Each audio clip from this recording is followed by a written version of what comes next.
اعوذ باللہ من الشیطان الرجیم، بسم اللہ الرحمن الرحیم۔ پیارے بچوں، فارورڈ پبلک کی ای لرننگ جماعت میں خوش آمدید۔ میرا نام ہے میڈم ریحانہ اور مضمون ہے ہمارا اسلامیات۔ پیارے بچوں، جماعت دہم کا سبق نمبر 2 ہے، جس کا نام ہے صبر و شکر اور ہماری انفرادی اور اجتماعی زندگی۔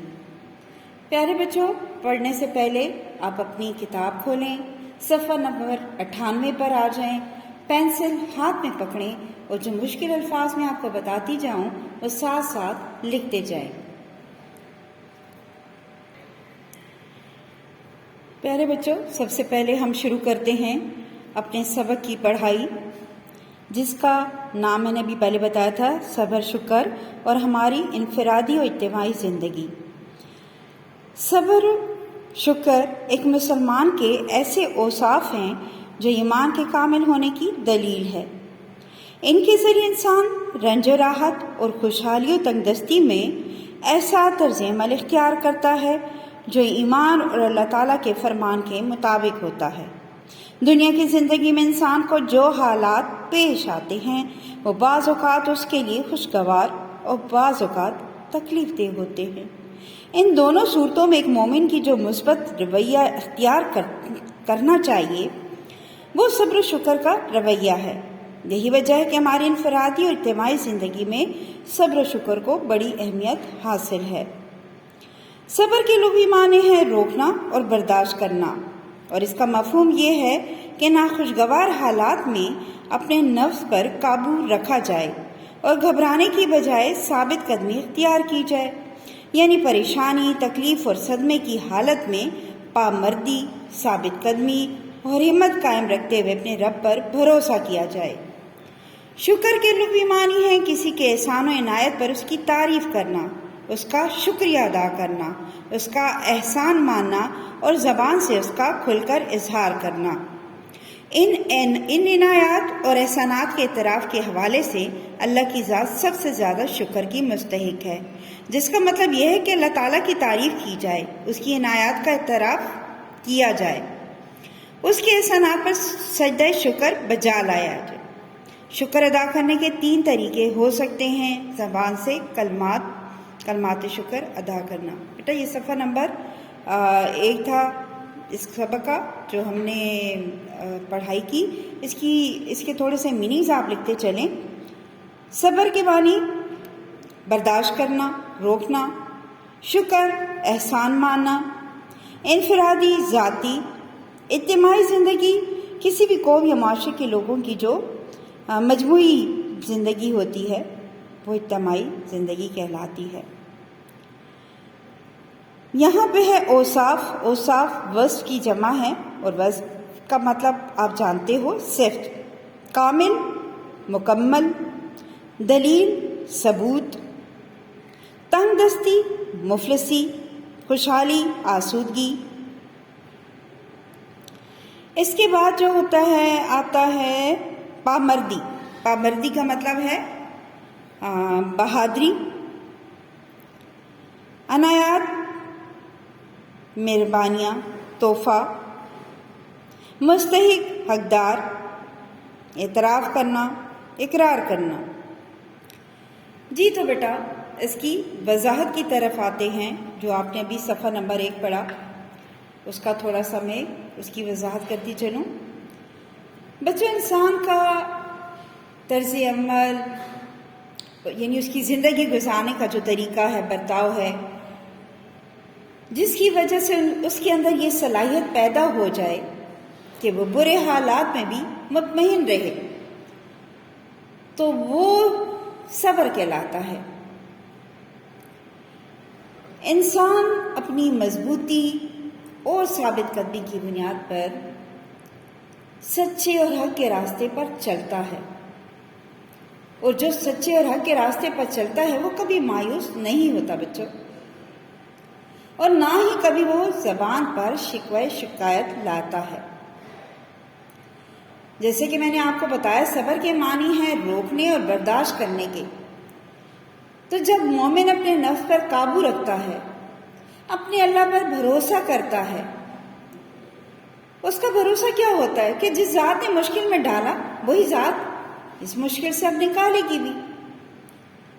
بچوں، قرآن مجید میں تقریباً 75 مرتبہ صبر کا ذکر آیا ہے، اور قرآن میں یہ صبر کی ترغیب اس لیے دی گئی ہے کہ انسان ثابت قدمی سے، بہادری سے تمام مسائل کا، مصیبتوں کا، پریشانیوں کا مقابلہ کرے، اور جب وہ ایسا کرے گا تو وہ عملی زندگی میں پرسکون ہو جائے گا، نہ ہی تو وہ اپنے آپ کو پریشان کرے گا اور نہ ہی وہ اوروں کے لیے تکلیف کا باعث بنے گا۔ بچوں، قرآن پاک میں ارشاد ہے، بے شک اللہ صبر کرنے والوں کے ساتھ ہے۔ اور ویسے بھی بچوں، صبر انبیاء کی، رسولوں کی سنت ہے، اسی لیے ہم سب کو اپنے انبیاء کی، رسولوں کی سنت کی پیروی کرنی چاہیے۔ بچوں، سورہ لقمان میں بھی ایک جگہ آیا ہے، اللہ تعالیٰ کا ارشاد ہے، اور جو مصیبت تمہیں پیش آئے اسے برداشت کرو، بے شک یہ بڑے عزم کی بات ہے۔ سورہ یوسف میں اللہ تبارک و تعالیٰ فرماتے ہیں کہ حقیقت یہ ہے کہ اگر کوئی صبر اور تقوی سے کام لے تو اللہ کے ہاں ایسے لوگوں کا اجر مارا نہیں جاتا۔ اسی طرح ایک حدیث میں ہے کہ صبر جمیل ایک ایسا صبر ہے جس میں حرف شکایت نہ ہو، یعنی ہماری زبان پر کوئی شکوہ شکایت نہیں ہونا چاہیے، اور جس نے غم کا اظہار کیا، مطلب شکوہ کیا، اس مشکل پہ اس نے صبر نہ کیا تو لازمی ہے پھر جب صبر کیا تو کیا اجر ہوگا، اور صبر نہ کیا، شکوہ شکایت کیا، تو اللہ کو تو یہ چیز پسند نہیں ہے، یہ مومن کی نشانی نہیں ہے۔ ایک اور حدیث میں آیا، صبر میری چادر ہے، صبر جنت کے خزانوں میں سے ایک خزانہ ہے، صبر کشائش کی چابی ہے، فتح و نصرت صبر سے مشروط ہے۔ ان تمام باتوں سے ہمیں پتہ چلتا ہے کہ انسان کی شخصی زندگی میں صبر کی کتنی اہمیت ہے، اور اگر ہم اجتماعی زندگی میں آئیں تو تبھی صبر کے بہت فائدے ہیں۔ جب بھی کسی قوم پر بچوں کوئی مصیبت آئے یا کوئی برا وقت آئے، اور اگر وہ قوم اور اس کے لوگ اس کا مقابلہ ہمت اور صبر سے کر لیں تو تباہ ہونے سے بچ جائیں گے، لیکن اگر انہوں نے ایسا نہیں کیا، بد نظمی، افراتفری، مایوسی، تو پھر اس صورت میں قوموں کی زندگی تباہ ہو جاتی ہے۔ اب آتے ہیں ہم شکر کی طرف، تھوڑا سا اگلا صفحہ بھی ہم اس کی پڑھائی کر لیتے ہیں اور پھر شکر کو جو ہے سارا اس کی میں وضاحت کر دیتی ہوں، ٹھیک ہے جی؟ تو بچوں، صفحہ نمبر 99، دل میں اللہ تعالیٰ کی عظمت اور اپنی اطاعت و بندگی کا احساس رکھنا، اپنے عمل سے اللہ تعالیٰ کے کام کی بجا آوری اور اپنے آپ کو اللہ تعالیٰ کے سپرد کر دینا۔ قرآن کریم میں شکر کے متعلق بہت تاکید کی گئی ہے، اور فراخی اور فراوانی انہی لوگوں کا مقدر قرار دی گئی ہے جو شکر گزاری کا مظاہرہ کرتے ہیں۔ اللہ تعالیٰ نے فرمایا، لَإِن شَكَرْتُمْ لَأَزِيدَنَّكُمْ، ترجمہ، اگر شکر ادا کرو گے تو تمہیں اور زیادہ دیا جائے گا۔ ایک مسلمان کو کوئی دکھ یا پریشانی کا سامنا کرنا پڑے تو اسے سوچنا چاہیے کہ یہ میری آزمائش ہے، اسے اللہ کے سوا کوئی دور نہیں کر سکتا، مجھے اس موقع پر بے صبری سے کام نہیں لینا چاہیے، اس حالت میں اللہ تعالیٰ سے مدد کی دعا کرنی چاہیے۔ اگر اس موقع پر صبر و ہمت سے کام لیا جائے تو اس آزمائش میں کامیاب ہونے پر بہترین اجر ملے گا۔ اس طرح اطمینان اور ثابت قدمی کے ساتھ حالات کا مقابلہ کرنے کی صلاحیت پیدا ہوگی اور اللہ تعالیٰ ہر قسم کی پریشانی اور گھبراہٹ سے نجات دے گا۔ مسلمانوں کی اجتماعی زندگی میں بھی صبر کے مفید نتائج سامنے آتے ہیں۔ قوموں پر جب کوئی مصیبت یا برا وقت آ جائے تو اس کا مقابلہ صرف ہمت اور صبر سے ہی کیا جا سکتا ہے۔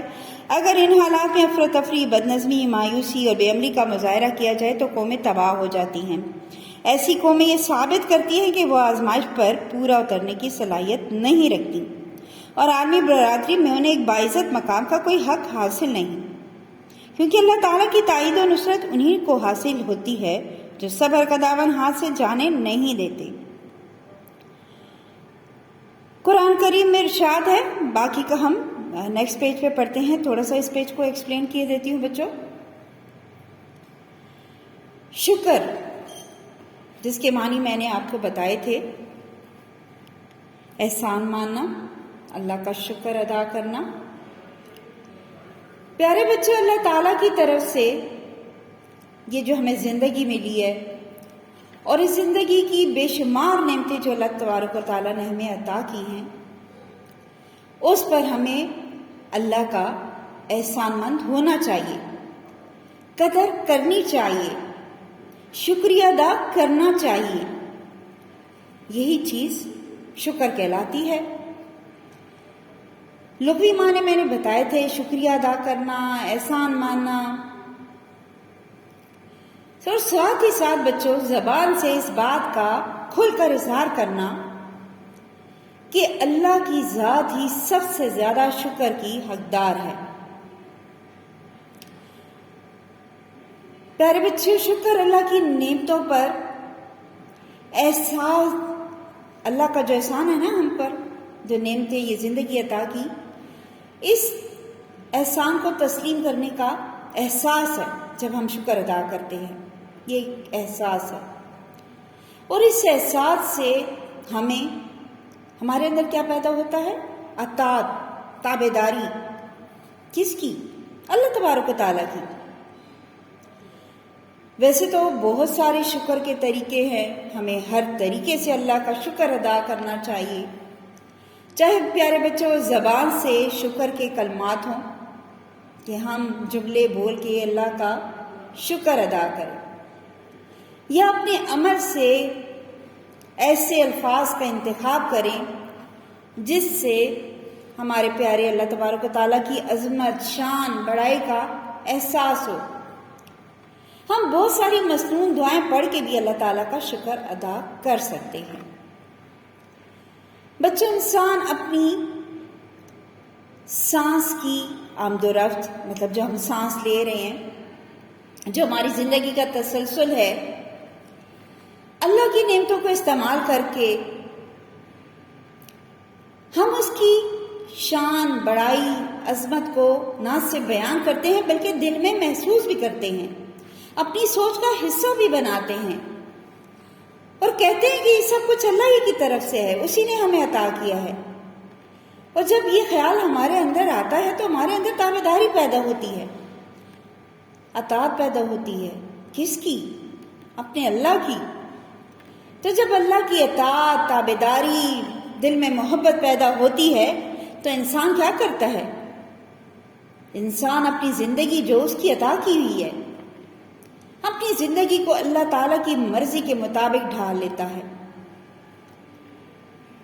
چاہے وہ شکر ادا کرنے کے لیے اس کی عبادت کرتا ہے، چاہے تو اس سے محبت میں وہ اس کے احکامات کو پورا کرتا ہے، جس طریقے سے وہ چاہے اللہ کی اطاعت، فرمانبرداری، بندگی کر کے، شکر ادا کر کے، بچوں انسان پرسکون ہو جاتا ہے۔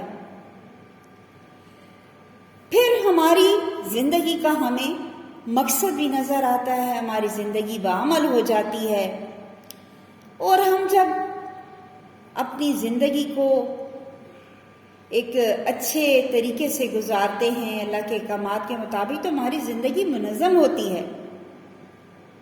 قرآن پاک میں ایک جگہ پہ ارشاد ہے، ہم نے انسان کو وہ راستہ بتایا کہ وہ شکر کرے یا کفر۔ مطلب اللہ نے ہمیں راستہ دکھا دیا۔ اب شعور جو ہے ہمیں ہونا چاہیے کہ ہم اللہ کے بتائے ہوئے راستے پر چلتے ہیں یا اس کا جو ہے دوسرا راستہ وہ چنتے ہیں جہاں شرک ہے، کفر ہے۔ سورہ نساء میں ہے، آخر خدا کو کیا پڑی ہے کہ تمہیں خواہ مخواہ سزا دے اگر تم شکر گزار بنے رہو اور ایمان کی روش پر چلتے رہو۔ اللہ بڑا قدردان ہے اور سب کا حال جانتا ہے۔ مطلب اللہ تبارک و تعالیٰ کسی کو ایسی سزا نہیں دیتے۔ اگر ہم اللہ کے احکامات کو پورا کرتے ہیں، عبادت کرتے ہیں، اس کا شکر ادا کرتے ہیں، اس کے راستے پہ چلتے ہیں تو وہاں تو ہمیں اجر ہی اجر ملے گا، بصورت دیگر ہمیں سزا دی جائے گی۔ تو اللہ جس کو سزا دیتا ہے یہ وہ لوگ ہیں جو بھٹکے ہوئے ہیں، جو اللہ کے راستے پر نہیں چل رہے۔ اور اللہ تو بڑا قدردان ہے، قدر کرتا ہے ہمارے اچھے اعمال کی، ہماری نیک نیتی کی، تو وہ ہمیں ایسے کیسے سزا دے گا؟ ہم جو کچھ سوچتے ہیں، جو کچھ ہمارے دلوں میں ہے، وہ سب جانتا ہے۔ بچوں، جب ہم اللہ کی یہ زندگی گزارتے ہیں، اس کی نعمتوں کو جو ہے لطف اندوز ہوتے ہیں اس کی نعمتوں سے، تو ہماری زندگی میں بار بار ایک ہی لفظ ہونا چاہیے کہ ہم اس رب کا شکر ادا کریں جس نے ہمارے اوپر اتنے ہمیں تحفے دیے ہیں، اس کے اتنے ہمارے اوپر احسانات ہیں۔ جب انسان شکر ادا کرتا ہے، ایسی سوچ رکھتا ہے، تو ہماری انفرادی زندگی پرسکون ہو جاتی ہے، ہم آسودہ ہو جاتے ہیں، مطمئن ہو جاتے ہیں۔ حدیث میں ہے شکر ایمان کی جڑ ہے، دین کی اصل اور اطاعت الہی کی بنیاد ہے۔ جی بچوں، صفحہ نمبر 100 پہ آ جائے، اس میں جو تھوڑی سی پڑھائی رہ گئی ہے وہ پہلے پڑھ لیتے ہیں۔ ان اللہ مع الصابرین، سورہ بقرہ کی آیت نمبر 153 ہے۔ بے شک اللہ صبر کرنے والوں کے ساتھ ہے۔ قرآن کریم میں انبیاء علیہ السلام کی خوبیوں میں سے ایک خوبی صبر بیان کی گئی ہے۔ سورہ کاف آیت نمبر 35 میں صبر کو اللہ تعالیٰ نے بڑے حوصلے والے رسولوں کی سنت قرار دیا ہے۔ حضرت ایوب علیہ السلام نے صبر کا اعلیٰ مظاہرہ کیا۔ اللہ تعالیٰ نے ان کے صبر و استقامت کی بنیاد پر انہیں نعم العبد یعنی بہت اچھا بندہ قرار دیا۔ قرآن کریم کی دنیا اور آخرت میں حقیقی کامیابی کی خوشخبری کے حقدار وہی افراد ہیں جو صبر اختیار کریں۔ چنانچہ اللہ تعالیٰ نے فرمایا وَبَشِّرِ الصَّابِرِينَ، ترجمہ، اور صبر کرنے والوں کو خوشخبری سنا دیجیے۔ ہمیں چاہیے کہ اگر کوئی مصیبت تکلیف آ پڑے تو اللہ کی رضا کی خاطر صبر و استقامت کا مظاہرہ کریں اور اللہ تعالیٰ کی عطا کردہ نعمتوں کا شکر ادا کریں۔ اسی میں ہمارے دین اور دنیا دونوں کی کامیابی ہے۔ جی بچوں، اس میں تو کوئی ایسا لفظ مجھے نظر نہیں آ رہا۔ ایک استقامت ہے جو مشکل تھوڑا سا مجھے لگ رہا ہے، اس کا میننگ آپ لکھ لیں مضبوطی۔ جی تو بچوں، جیسے کہ میں نے پہلے ذکر کیا کہ صبر جو ہے، شکر جو ہے، وہ ہمارے رسولوں کی اور انبیاء کی جو ہے سنت ہے، ہمیں اس کی پیروی کرنی چاہیے۔ اب یہاں پہ ویسے تو بہت ساری آپ کو مثالیں ملیں گی صبر و شکر کی، اگر ہم اپنے انبیاء رسولوں کی، بلکہ ہمارے آخری نبی حضرت محمد صلی اللہ علیہ وآلہ وسلم کی زندگی کا مطالعہ کریں تو بہت کچھ ہمیں وہاں نظر آئے گا۔ لیکن یہاں پہ جو کہ حضرت ایوب علیہ السلام کا خاصہ ہے کہ وہ صابر تھے، بہت زیادہ صبر کرنے والے تھے۔ تو قرآن پاک میں ہے اللہ تعالیٰ نے حضرت ایوب علیہ السلام کو صبر کرنے کا حکم دیا۔ مطلب ان پہ اتنی مصیبتیں، پریشانیاں آئیں، بیماری آئی، لیکن انہوں نے ایک لفظ بھی جو ہے شکوے شکایت کا منہ سے نہ نکالا، صبر کیا۔ تو جب اللہ تعالیٰ نے حکم دیا حضرت ایوب علیہ السلام کو کہ صبر کرو، اور فرمایا میں اپنے رب کے حکم سے بس اپنے رب کے حکم سے صبر کیجئے، اور حضرت ایوب علیہ السلام نے اللہ کے اس فرمان پر جو ہے عمل کیا اور صبر کا اعلیٰ مظاہرہ ادا کیا۔ اسی لیے ان کے صبر، ان کی ثابت قدمی، ایمان کی مضبوطی کی بنا پر اللہ تبارک و تعالیٰ نے انہیں اچھا بندہ ہونے کی بشارت دی ہے۔ اچھا بندہ ہونے کی بشارت مطلب بشارت بھی خوشخبری، یعنی اللہ تعالیٰ کا پسندیدہ بندہ، تو بچوں صبر و شکر جو ہم نے پڑھا، سارا وضاحت کی، اس سے ہم یہی نتیجہ نکالتے ہیں کہ اللہ تبارک و تعالیٰ کے احکامات ہیں، فرمان ہیں، اور ساتھ ہی ساتھ احادیث بھی ہیں کہ ہمیں ہر حال میں جو ہے صبر و شکر کرنا چاہیے۔ تو اس سبق کی وضاحت سے ہمیں یہی نتیجہ ہم اخذ کریں گے کہ ہم اپنی عملی زندگی میں بھی اس سبق کو صرف ہم پڑھ کے ایک نصاب کی کتاب میں ایک سبق ہے پڑھ لیا، بس یاد کر لیا، امتحان دے دیا، بلکہ عملی زندگی میں بھی صبر و شکر کو ہم جو ہے اختیار کریں۔ ہر مصیبت پریشانی میں جو ہے اللہ سے شکوہ کرنے کی بجائے اللہ کا شکر ادا کریں۔ تو جب ہم ایسا کریں گے تو اللہ ہمیں اس کا اجر بھی دے گا، نہ صرف اس دنیا میں بلکہ اگلی دنیا میں بھی۔ یہ ہمارا ایمان ہے، ہمارا عقیدہ ہے، اور جب ہم اللہ پہ توکل بھروسہ کر کے سب کچھ اس پہ چھوڑ دیتے ہیں تو اللہ بہت بہتر کرتا ہے انشاءاللہ۔ تو اللہ ہم سب کو مصیبتوں پریشانیوں سے بچائے، اور اللہ تعالی ہم سب پہ انعامات کی جو ہے بارش کر دے، اپنی رحمتیں برسائے، اور ہمیں وہ زبان دے، وہ دل و دماغ دے، وہ سوچ دے جس میں ہم ہر وقت اللہ کے اذکار کرتے رہیں، اللہ کی تعریف کرتے رہیں۔ اللہ ہمیں ایسا ہی پسندیدہ بندہ بنا لے۔ اپنی دعاؤں میں یاد رکھیے گا۔ اس کے ساتھ ہی ہمارا جو چیپٹر ہے سبق نمبر 2 وہ ختم ہو جاتا ہے۔ اگلی کلاس تک کے لیے اجازت دیجیے، اپنا بہت خیال رکھیے گا، گھر میں رہیے، محفوظ رہیے۔ اللہ حافظ۔